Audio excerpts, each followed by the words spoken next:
Today I'm going to show you how I replaced the front brake pads on the 2004 Dodge Durango. Should be similar all the way through 09, also with the Chrysler Aspen.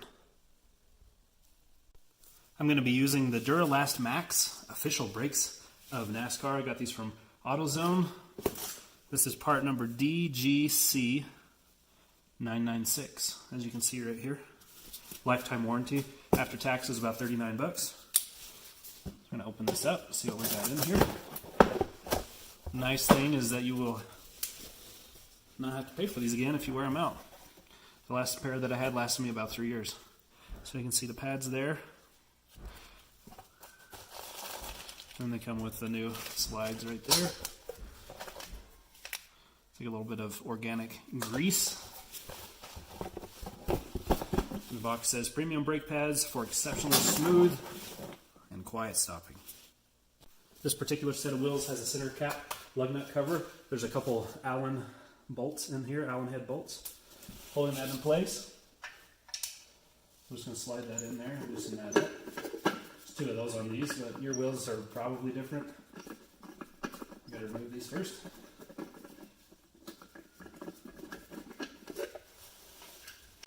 While I have the vehicle sitting on the ground still, I'm going to go ahead and break these lug nuts loose. I'm not going to use any air tools here.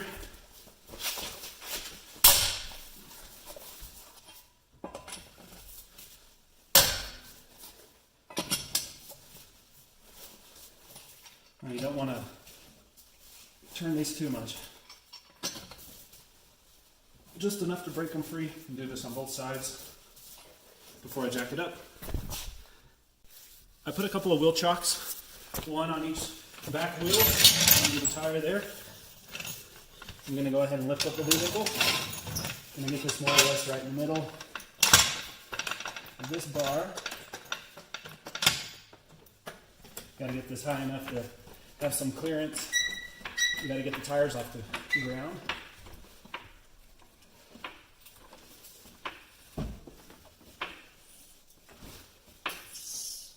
Okay, you hear the jack maxing out there.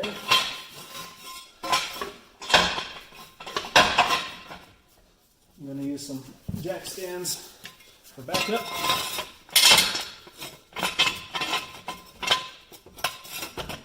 Right there. Okay, I'll let that down just a touch.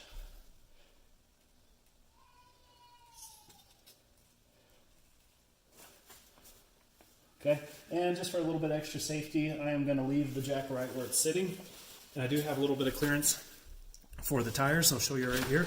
Not much, but I can get up under there. Now I'm going to go ahead and take off the lug nuts the rest of the way. Had I not loosened these, the tire and wheel, everything would be spinning right now. Would not be good.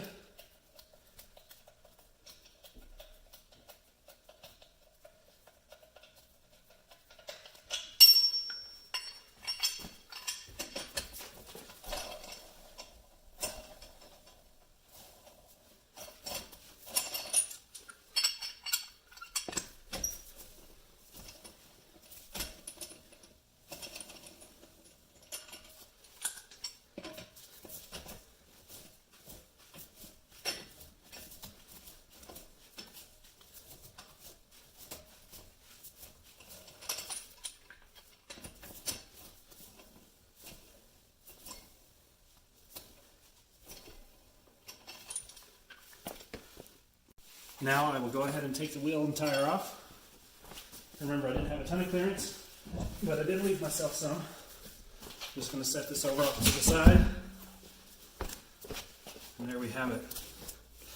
There's my rotor, drilled and slotted rotors.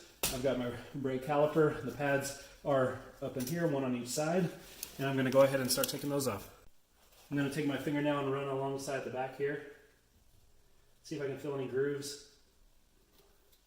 Very slight, if any, grooves at all. So I'm just going to only do the pads, no rotors this time. I'm going to go ahead and grab this and manually turn it by hand a little bit to have a better angle.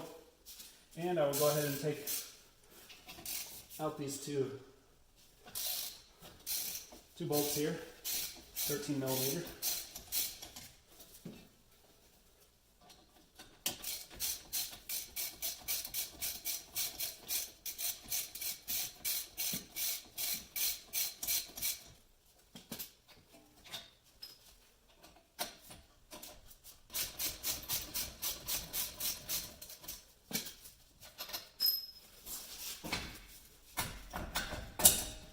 Okay, and this is the caliper. I'm just going to take this. You don't want to let it hang by this hose, so you can let it sit right there. If you feel comfortable with that, you can lift it up and put it up there on top of that control arm if I wanted to. But now I've got this on here, and I can go ahead and pull these pads off.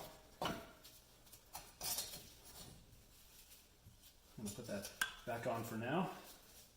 So yeah, there's my two pads.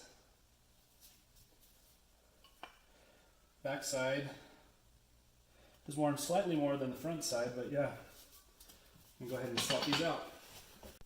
Just so you can see the difference between the old and the new. Old, new, and clearly it's not hard to tell. Look at the difference on the meat of the pad right there. This is a new one, the bottom one, and this is an old one from the top. You can see not much left there, but on the bottom one, we got plenty. The new brake pads came with some brand new anti-rattle clips that go right here. I'm going to do one of these at a time just to make sure I remember how they go on. So this is the old one. I'm just going to take this offset to the side. Just going to wipe this down with a touch. The grease that came with this, I'm going to apply some here, kind of all over. You could probably use all kinds of items to spread this. I've got a straw handy, so I'm just going to go ahead and lube it up.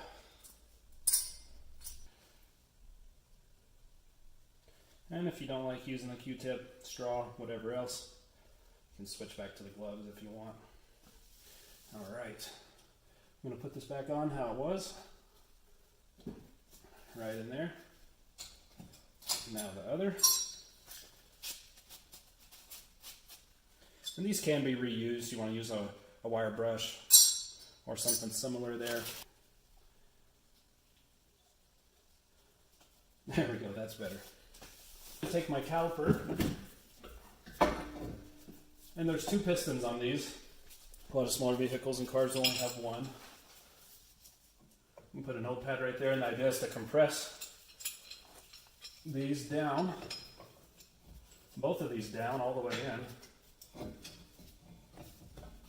so you'll have room to get your new pads on there. If you don't follow this step, there's no way you're going to be able to get the new pads in, because this was compressing what was there, the pads that don't have much meat on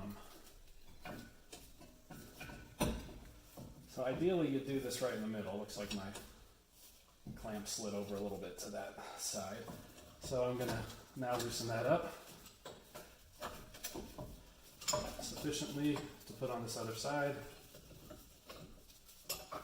I'm going to follow the same procedure on this side to compress that piston. It's not super hard to get it to go up in there.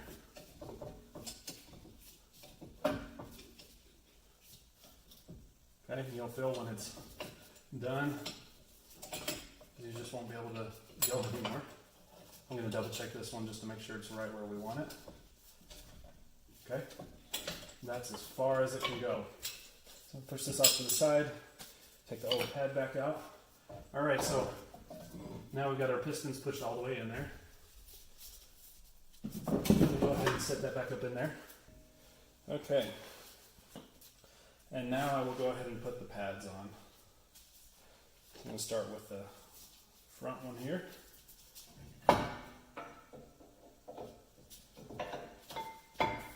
Just going to slide that in, holding the rotor in place. Sometimes it's easy to get these turned around. It just goes with the same curvature of the rotor. So see how it's curved this way?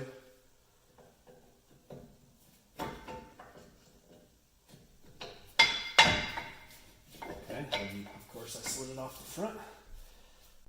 Alright, now I'm going to go ahead and put the caliper back on. This side I'm going to go in bottom first. If the pistons were not compressed, this step would be impossible.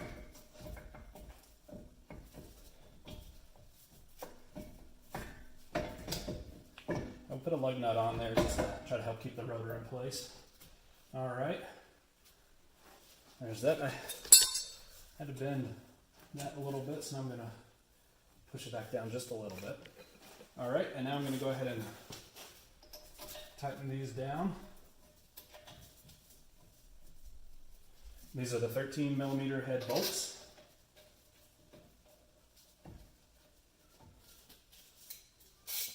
I usually just do these to hand tight.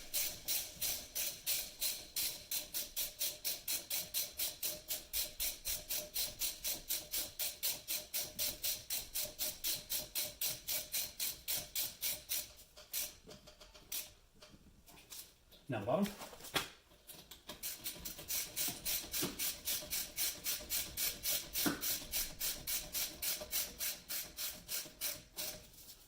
Same thing, just hand tight. I'll stop right there. All right, this side's done. Take my lug nut back off.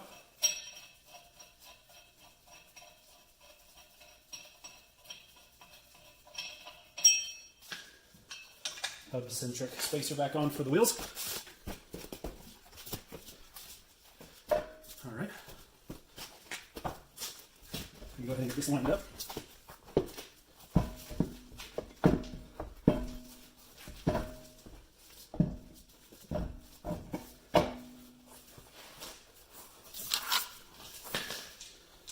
Gonna get the lug nut started.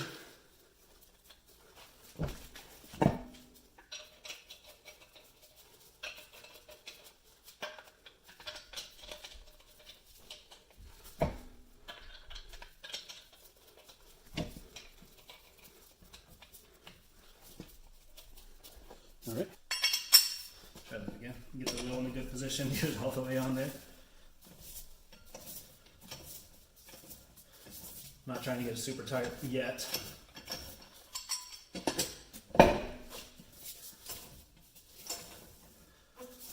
Trying to get the wheel lined up properly.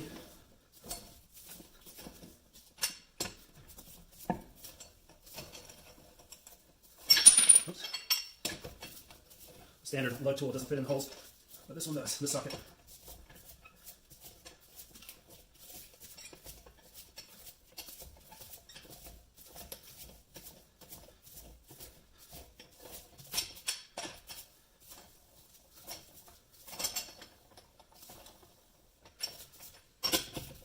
Okay. Just gonna make sure these are fairly tight. And if you don't already know, you do these in a cross pattern. So here, here, here, here, here, here, here. Kind of in star. Now something that I like to do to tighten this a little bit more. I'll spin it a little and then hit it like that.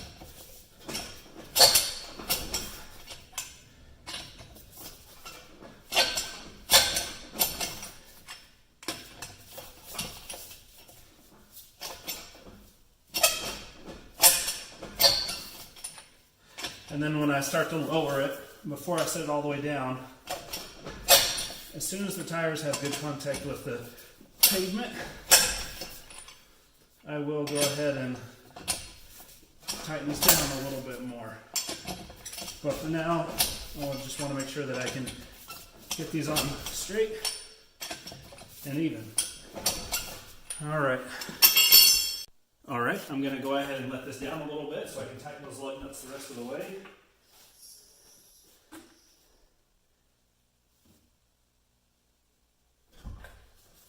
Okay, that should be enough. I don't want to lower it down all the way, because if they aren't on tight enough, then the wheel may shift a little bit. Okay, those are already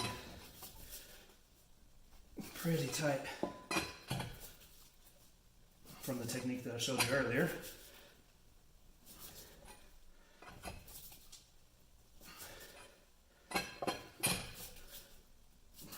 Yeah, those are solid. Sometimes you tighten one and then the other side has a little play in it, so that's why I'm checking them again. Now I can go ahead and put my cover back on.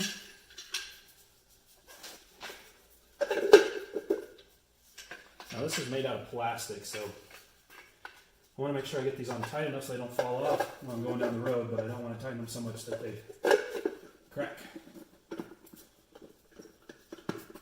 First I'm just going to get started, then I'm going to go ahead and Get the other one lined up, tighten it all the way down.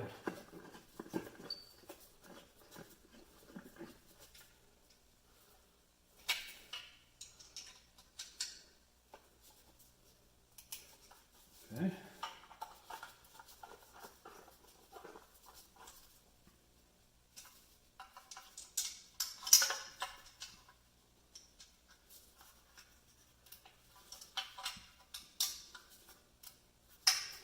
Now I'll go ahead and let this down the rest of the way. All right, so here we go. Here's the brake pedal. First one is probably going to, go all the way down. Pump number 2. Oh, that already got real tight. All right, so now I'm going to go and check and see where my fluid level is. All right, so the fluid level looks like it's still between the 2 lines. I'm going to go ahead and put the cap back on. I'm going to just do a couple backs and forwards in the garage right here, and then hit the brakes a few times, then I'll check that level again. I'm going to go ahead and start the vehicle.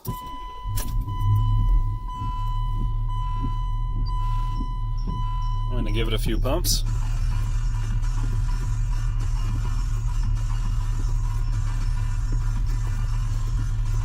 Okay, now I'm going to go and check the fluid level again. Alright, so it looks like we still are in between those 2 lines, still have plenty of fluid in there. I will check it again after going around the block, and if it's low, I will add more.